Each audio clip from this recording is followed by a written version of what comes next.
I am Dr. Mark Stickney, and welcome to Ask the Vet Live with Spay Neuter Network. It is August, and it is hot in Texas. And remember this time of year to always have a place for your pets to be able to get out of the sun and out of the heat, someplace shady and cool, and make sure they always have fresh water. If you're taking your pet outside for a walk, the morning time is the best time to do it, or the evening time. Before you go for that walk, put the palm of your hand on the sidewalk. And if you wouldn't keep it there for 10 seconds, it's too hot for your dog's paws. So you'll want to skip a walk at that time of the day. Also, remember that animals can very, very quickly die of heat exhaustion if they are ever left in a car, even with the windows cracked this time of year. So don't do that either. So there's my summer heat tips right off of the bat for our dogs and our cats. And I'm glad y'all are here today with us. We are going to take any questions that come in live as we are on the air here for the next 29 minutes. And then I also have a lot of questions that have already been sent in to me. So we will start with those and see where the next little while takes us. So Jason has written in to say that my cat has been throwing up hairballs more often than usual, but she is still eating and acting normally. How often is too often, and when should frequent hairballs be checked by a veterinarian? Okay, that is a great question. And it doesn't have necessarily a very firm answer, but I will give you some things to think about. So throwing up hairballs is a normal thing for cats to do. It is related to them grooming, self-grooming, cleaning themselves, and when they are grooming, they lick their hair, and any loose hair, some of that ends up in their mouth and it gets swallowed and goes down into their stomachs. And once enough of that gets there, they will throw up, or some people will say cough up, but they're really throwing up that hairball, which is one of the joys of owning cats. It is considered normal for a cat to throw up 1 or 2 hairballs a week. So that's considered normal. And if that frequency dramatically changes, that's going to be something that we want to think about and see what's going on, especially if the cat is not acting the way that they usually do, or they are not eating the way they normally are.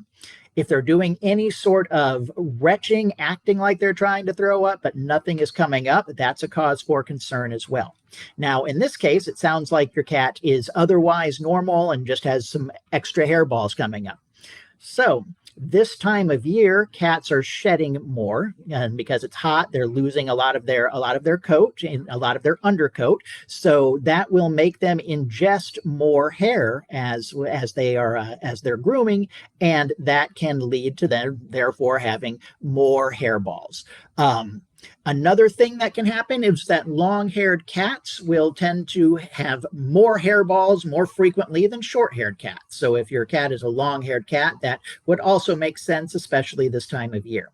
So I would say that if your cat is acting completely normal otherwise, and it is the summertime, if we don't go back to a regular hairball routine in the next month or so, then I think it would be good to have your pet checked out. Otherwise, I think we can chalk it up to this time of the year and see how things go. But if anything changes with the way your cat behaves, get that checked out right away. A couple of things that you can do to help reduce hairballs in your cat is to brush them, if your cat will allow you to do that. Brushing them and getting rid of any of the dead hair that they would otherwise be swallowing is a great thing to do.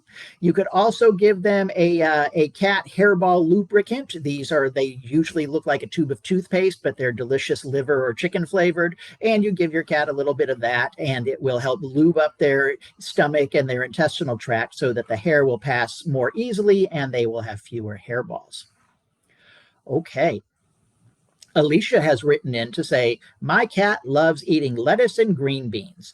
With the recent Cyclospora outbreak linked to iceberg lettuce, could this parasite make cats sick too? Should I avoid giving her lettuce for now? And what symptoms should I watch out for? Okay, so Cyclospora has been in the news. We've been hearing about it for a few weeks now, and Cyclospora is a microscopic parasite, a one-celled parasite that you catch by ingesting it from contaminated food or contaminated water. And then once it gets into your intestinal tract, it stops there. And after about 2 weeks, it is, you know that you have cyclosporas. You have terrible diarrhea, the kind that makes you want to not leave the house, and you don't feel good. And it can actually really dehydrate you really fast. So the good news is that dogs and cats are resistant to cyclospora. So they can eat all of the contaminated iceberg lettuce that you wanted to give them, and it will just pass through their GI tract without any problem at all. So that's the good news. There's also the animals, dogs and cats, are not able to pass that on to people. So this is a case where our pets are in great shape and totally protected from cyclospora. Your cat can continue to have their salads every day, and it will not be a problem for them. So dogs and cats cannot catch and develop symptoms from cyclospora, nor can they pass it on to people. Great question and a timely question. Okay, Emily has written in to say and ask, humans can be allergic to cats and dogs, but can cats be allergic to humans too? Have you ever seen a case like that, and how would it be treated?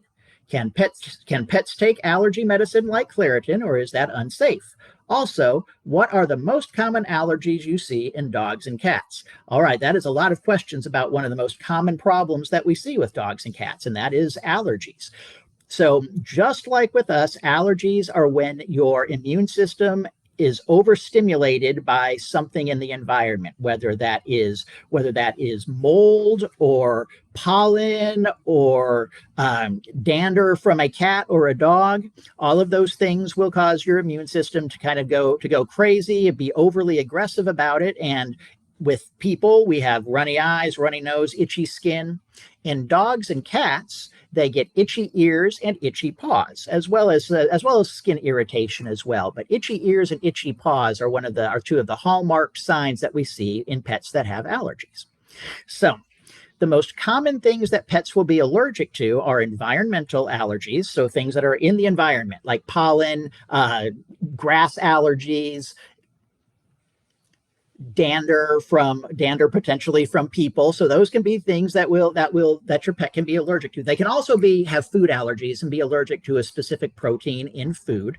So it's absolutely possible that dogs and cats could be allergic to people because we have dander coming off of us all the time too, little dead skin cells, just like dogs and cats do. And if they're allergic to that, then they're going to be allergic to it. Now, one of the things that can help rule out an allergy to people is that if they are only allergic during certain times of the year, then that's probably an environmental allergy to something that is blooming or pollinating at that time of year, and it's not going to be that they're allergic to you. There are some estimates that up to 30% of pets have some kind of an allergy to a person. Now, the only way you would really be able to narrow that down would be to have your pet allergy tested. And that means that there are some blood tests that will do that, but the gold standard test is to have your pet receive little injections of different allergens, different things that they could be allergic to, and then the veterinarian sees how they respond to those. It's kind of the same way that they test for allergies in people, and that would be the only way to really know for sure if your pet was allergic to you. If you did happen to have a pet that was allergic to people, one of the things that would help the most is to not have them sleep in bed with you, even though that might be something they like to do or you like to have them do or that they insist that you do. But that way they're not constantly exposed to the dander in your bed and coming off of your body when you sleep. So That would be one of the things that you would do. Otherwise, we would treat symptomatically with some different medications that will modulate the immune response so that they are more comfortable and are not as reactive to things in the environment. We could also, there are immune therapies that we can do where we would actually give them tiny injections on a regular frequency of that particular allergen, and eventually the hope would be that their immune system would no longer overreact to that. Now, can pets take allergy medicine like Claritin, or is that unsafe? So oftentimes we will recommend some over-the-counter antihistamines for pets that we suspect to have allergies, just to see if that will help, because it's an inexpensive thing to do. And if it helps, great. And if it doesn't, then we know we need to move on to something else, but at least we've ruled out something that's pretty easy to do. Now, you do want to talk with your veterinarian about the specific antihistamine that you that they would recommend, because some of them, the doses are different for dogs and cats than they are for people by a dramatic amount. And some of the over-the-counter antihistamines also have other ingredients in them that would be harmful to a cat or a dog. So you want to make sure that you have the advice of your veterinarian before you just start giving them any kind of over-the-counter antihistamines. And then finally, the most common allergies that you will see in dogs and cats are going to be allergies to pollen, grass, fleas is a big one, and then also to some kind of a protein in the food. So flea allergies are a very common one, and it's one of the easiest ones to prevent by having our pets on year-round flea prevention, and that way they will not get fleas on them that will live and bite them and cause them to become very, very allergic. So that's one of my soapbox things, that here in Texas especially, all pets need to be on some type of a flea and tick prevention, because they are so common here, and flea allergies are also very common. So that was a lot of information for that question.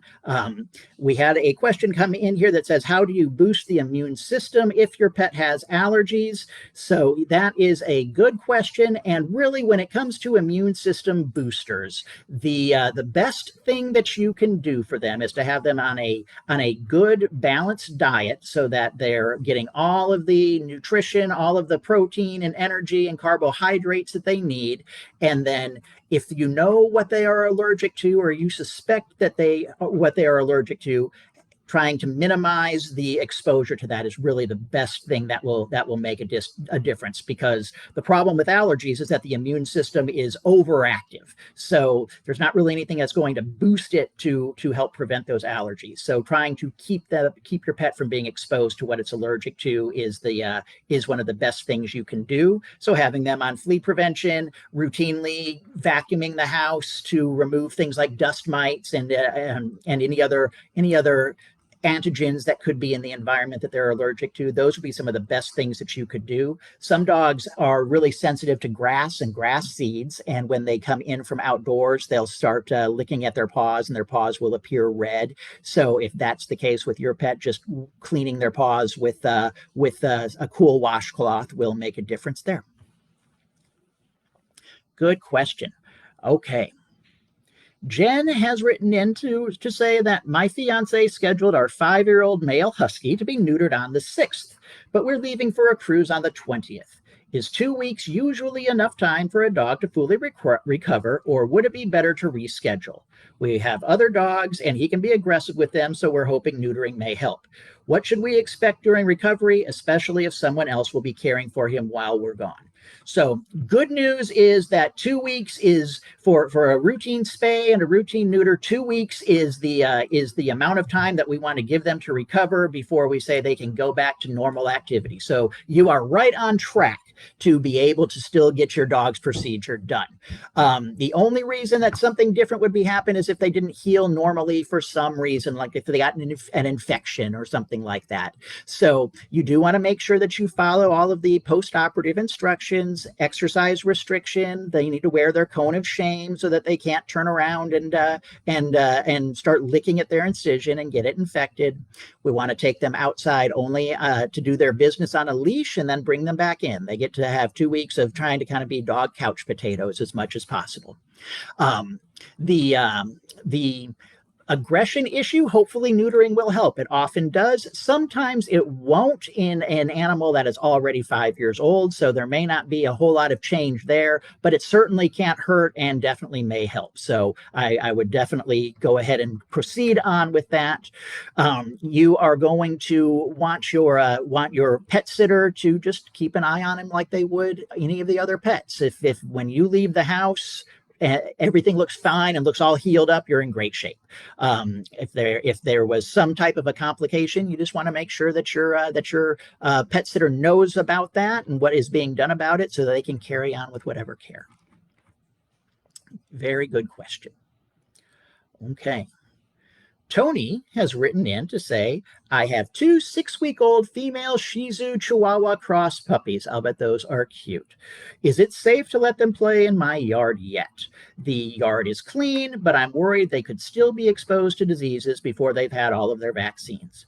Okay, so this is a great question because, you don't want to expose an animal that still has a developing immune system and has not been vaccinated against the common diseases that puppies can be exposed to be exposed to them, right? We love these little guys. They're so cute, and we want to give them their best start at their lives. So if you have a yard that is fenced, that no other dogs go around in, then it is fine to let them be outside and get some exercise outside. That's one of the ways you're going to start getting them potty trained. It lets them get some fresh air and start getting exposed to different things in the environment so their immune system recognizes those things, and it's good exercise for them as well. So if you have a yard that is free of other animals, other dogs don't come through or anything like that, it is fine to let them be outside to play. Now, what we don't want to do is take them out into public, take them to the store, to the restaurant, to the outdoor cafe, certainly not to the dog park. No, we don't want to be boarding them right now or taking them over to the neighbor's house where there are dogs. We want to make sure that they are fully vaccinated before we do any of those things. And that means we're going to wait until they're about 4 months of age and have completed their vaccine series before they go and start interacting with other dogs. Some of the things that we vaccinate for are very common problems in puppies, and they are very susceptible to them. One of the biggest ones we think about is parvovirus, and puppies that get parvo develop terrible vomiting and diarrhea, and without treatment, they certainly can die from that, and treatment can be expensive. So we'd like them to not have that. So yes, if your yard is just your yard and it's just your 2 little dogs, great. They can go out and play. If that yard is shared by other dogs, we don't want them to do that or go on any other kind of big trips into the big wide world until they have finished their vaccine series at about 4 months of age. Okay, Kenzie writes in to say that her dog tested positive for heartworms, and a veterinarian told me that putting her under anesthesia for a dental cleaning could be risky. Can a heartworm-positive dog safely undergo anesthesia, and what testing or precautions would be needed before scheduling the procedure? Okay, so this is a great question. We have something going on that affects the cardiovascular system of our dog, right? They have heartworms, and those will certainly over time cause changes to the body that would make anesthesia risky. Now, that being said, if your dog has what is called an occult heartworm infection, occult meaning the only reason we know they have heartworms is because they came up positive on a test, and they are occult meaning hidden, if you go back to the root for that word. If they are acting otherwise normally, have no signs of exercise intolerance, no signs of coughing or getting tired when they've been playing, or any pale gums or anything like that, if they are completely asymptomatic, there is no increased risk to them going under anesthesia than there is for the general population of animals to go under anesthesia. Now, your veterinarian will want to do blood work before they anesthetize your pet for a dental, and that is a good thing to do, and that will let us know if we are starting to see any systemic changes that would be cause for concern before we go under anesthesia. But If your blood work looks great and your dog's heart and lungs sound normal, and the only reason that you know your dog has heartworms is because a test came up positive, then anesthesia for the dental should be fine. One thing to think about, though, is do we want, or how are we going to treat these heartworms? And if so, we might want to wait for the dental until after we have those heartworms treated. But if the dental is something that we need to do and we need to do it now, then as long as your pet is doing well otherwise, you should be okay. All right, Kelsey writes in to say that, how can I tell whether my dog or cat is at a healthy weight and how much should I be feeding them each day? This is a fantastic question, Kelsey, because obesity in dogs and cats is either the #1 or #2 health problem in them, based on whichever study you look at. One of them says it's dental disease is the #1 disease of animals, and the other says obesity. So we do want our pets to be at a healthy weight. Dogs that are overweight will live an average of 2 years less than dogs that are at an ideal weight. And dogs that are overweight will put more wear and tear on their joints, and that will make them have arthritis earlier in life and make that arthritis more difficult to treat and keep and manage and keep your pet comfortable. So, how do we tell if our pet is in a good, healthy weight or not? We use a body condition score system, and that is a number from 1 to 9. And we want an animal, whether it's a dog or a cat, to score on a 4 or 5 on that scale. So right in the middle. 1 means that the little animal would literally be skin and bones, and you'd know something was very wrong with it. And then a 9 would be an animal that kind of looks more like a seal with just a really, really obese body and little legs popping out and can barely move. So those are the extremes, and most animals fall somewhere in between those. What you want to look at with your pet is, if you look at them from the top down, you want them to look kind of like an oblong hourglass. You want to see their ribs, and then you want to see their waist tuck, and then you want to see it come back out at their hips. So they kind of want to start out, curve in, and then come back out. So they want to look like an oblong hourglass. The other thing that you want to do, and this can be breed specific because some dogs are just naturally really lean, but you want to see if you want to be able to easily feel their ribs, but not see their ribs. I should be able to pet their side and feel their ribs without having to push through a layer of fat to get there. And then finally, when I look at them from the side, I should see a little waist tuck from their rib cage to their abdomen. It should kind of tuck up just a little bit. I should not see a straight line or see it dangling because they've got a big belly. So those are the things that we are looking at. Now, how much should you be feeding them each day? That varies a lot based on the age of your pet and the age of your pet and their activity level. And so those are things that we have to keep in mind when we are thinking about those things. But generally speaking, and I guess I should say along that line, the puppies will eat more and should eat more because they're constantly growing. Senior dogs will eat less, and then dogs that are not terribly active should also eat less food, right? Because if you take in more calories than you burn off, you're going to put on weight. Dog food, most of the dog food bags and cans will have a feeding chart on them. And what you want to do with that is take a look at the weight that your pet should be or is, if they're already in good shape, and there'll be a range of how much food it says to feed them. You want to start at the low end of that range for their body weight. And that is a good place to start. Dogs do well when they are fed twice a day, so they should eat all of that food. And then, weight gain and weight loss, well, especially weight loss can happen very slowly. Weight gain can happen a little bit more quickly. So over the course of weeks, you want to see how they're doing with the amount you're feeding them. And if they're starting to lose weight, then you need to feed them a little bit more. If they're starting to get a little chunky, you need to feed them a little bit less. But your veterinarian can also help guide you on that with your particular dog and where you weigh. And if we do need to lose weight, a healthy way to do that so that it may become too much of a shock to their system. All right. A question has come in here that says, should dogs eat bones, especially chicken bones? So there are some dogs like to chew on bones. The issue that we can see with bones is that things like chicken bones are very fragile. They're easy to break into sharp little bits. And because of that, when they swallow them, they can cause damage to their stomach and their intestines, and they can also poke them in the mouths. So chicken bones are generally not a type of bone that we would want to feed our dogs. Some dogs will just swallow those chicken bones whole, and then they potentially can become a foreign body that would need to be removed surgically. So no chicken bones. Now, larger beef bones, you can give those to your dogs to chew on. Bones are hard, though, and what we don't want is for our dog to break or crack a tooth while it's chewing on that bone. Because I know my dogs, if they've got something to chew on, they are just obsessive about it. They won't do anything but chew on that bone, sometimes until their gums are bleeding.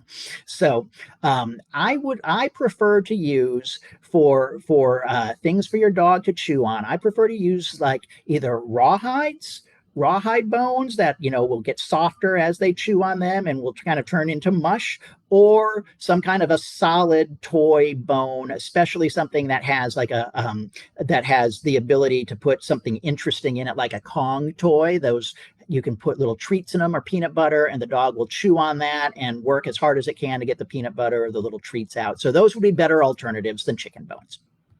Great question. Okay.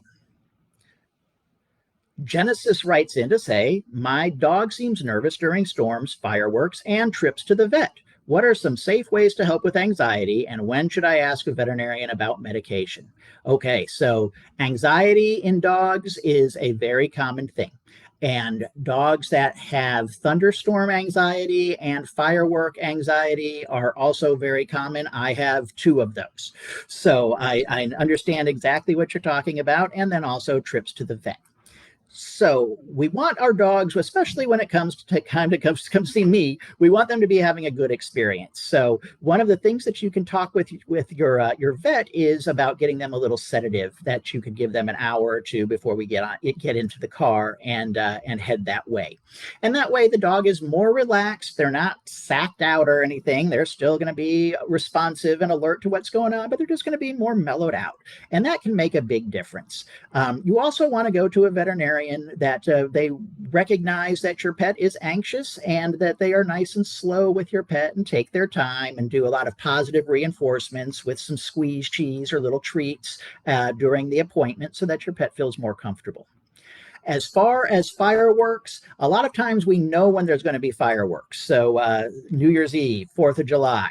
So in those cases, we want to have our pets be inside, and we want them to have a nice quiet place to go and hide out in. If your dog is crate trained, that is a great thing, because then we can put that crate someplace in a back room somewhere where it's less noisy, and they can just go into the crate and relax. This is also a good time to talk with your veterinarian about some kind of a tranquilizer or a sedative, so that an hour before we anticipate the fireworks starting off, we can give them one of those, and that will help relax them as well. The other things that you can do are just to sit with them and comfort them, pet them, and just be there with them during those times so that they don't feel alone. Thunderstorms are a different thing, because sometimes those can pop up without warning. So in those cases, if you can give them a sedative, but a lot of times it's too late for that to really have time to kick in by the time the storm is up and going. So in those cases, again, it would be great if we have a place where we can put them that they can be nice and quiet, dark room within the crate, so that they can have a place to be calm. Very, very good question. And I deal with this myself with my pets, so I know how that goes. In the last few minutes that we have, August is Pet Immunization Awareness Month. So this is just a reminder then that pets need to be vaccinated. There are some of them one of the vaccines that is required by law is rabies. The county that I live in San Antonio, has an incredibly high number of rabies found in wildlife. So you want to make sure your dog is always vaccinated for rabies, that they will die if they get rabies. And if a person person is exposed to an animal with rabies, they have to go through a very painful post-exposure shot regimen for that. So we always want to have our pets vaccinated for rabies. We want to make sure our pets are getting vaccinated for all of the diseases they could be exposed to. So this is a good time to remember to do that if you haven't. We do have a vaccine clinic coming up this weekend on the 8th at 8 a.m. at Dallas Animal Services in Dallas, Texas. And then you can also always go to our Facebook page and you will see all of the upcoming low-cost vaccine clinics that we have. You can find those on our Facebook page, which is where we are at now, or at SpayNeuterNet.org. And finally, North Texas Giving Day opens early on August 27th. So that's in just a few weeks. And this is an opportunity to donate money to things that you think are important. And I hope if you're listening to this that you think Spay Neuter Network and our mission is important. It certainly is. Your donation will allow us to continue to provide low-cost care and life-saving services for dogs and cats across all of our communities where we have our clinics. So please consider supporting our mission if you're able to. Thank you very much for joining me today for Ask the Vet Live. I'm Dr. Mark Stickney with Spay Neuter Network, and we will see you next month. Thank you.